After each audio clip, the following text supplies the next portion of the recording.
The one gratitude journaling habit that changed how I see my growth was learning to harvest it. And fall is the perfect time to show you how. Hi, I'm Mary Beth. Welcome to Peace in Progress, or welcome back if we're already friends. As the air turns crisp and the days grow shorter, fall reminds us of something beautiful, that it's okay to slow down, to gather what we've learned, and to celebrate how far we've come. This is the season of harvest, and not just for apples and pumpkins. It's also a time to harvest the growth within ourselves. So today, we're going to journal together, reflecting on gratitude, growth, and the quiet lessons of the year so far. So grab your favorite journal, a cozy drink, and let's get started. Let's jump right into it. Here's your first journal prompt. What seeds did I plant earlier this year that are now bearing fruit? Traditionally, fall is for harvesting, a time of reaping, of bringing in the fruits of what's been quietly growing all year long. And in our own lives, the same is true. All the effort, the small steps, the moments of courage, they add up, even when we didn't notice. You may not have hit every goal you set back in January, but take a moment to ask yourself, where have I noticed growth in my life? Maybe it's patience. Maybe it's self-compassion. Maybe it's learning to speak up, or finally resting when you need to.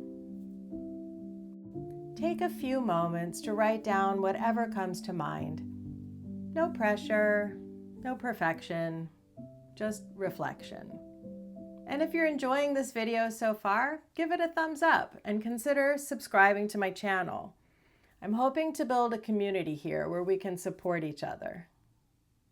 Gratitude is a kind of gathering. It brings together your good fortunes into awareness. When life moves fast, it's easy to overlook how much beauty has been quietly present. This season, I've been writing down one harvest moment each day. Something I'm grateful for that reflects growth. Sometimes it's deep, like reconnecting with my sense of purpose. Other times it's simple, setting a boundary, offering myself compassion rather than criticism, or taking the time to enjoy the beauty of the season. Here's your next journaling prompt. Who or what has supported my growth this year? Let yourself linger here and think, who has been part of your story? A friend, a mentor, even your own past self. It's important to acknowledge the people who have helped us. Think about the important people in your life and recognize how they've supported you so far. And of course, helping others in return is important to remember too, so write it all down. Maybe you started new habits or self-care rituals this year that have been really beneficial. Taking care of yourself is also supporting yourself, so write that down too to acknowledge your growth. As Cicero said, gratitude is not only the greatest of virtues, but the parent of all the others. When we pause to appreciate what's already here, it opens the door for peace to enter. Every fall leaf is a reminder that letting go can be graceful. We don't need to cling to what no longer benefits us, because in releasing, we make space for renewal. The journaling prompt for this is, what am I ready to let fall away so I can grow stronger roots?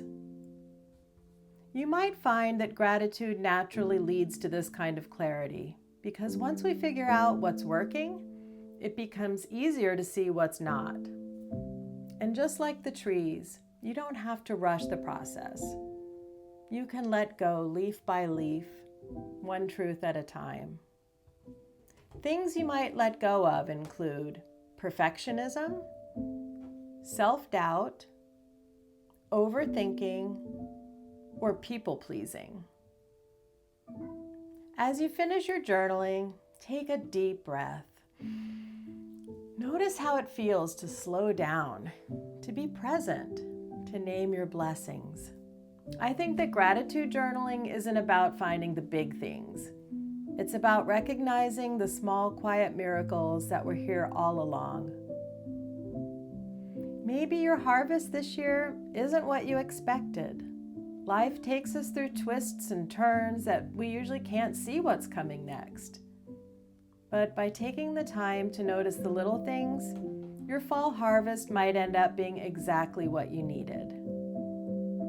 Rumi once wrote, "Wear gratitude like a cloak, and it will feed every corner of your life."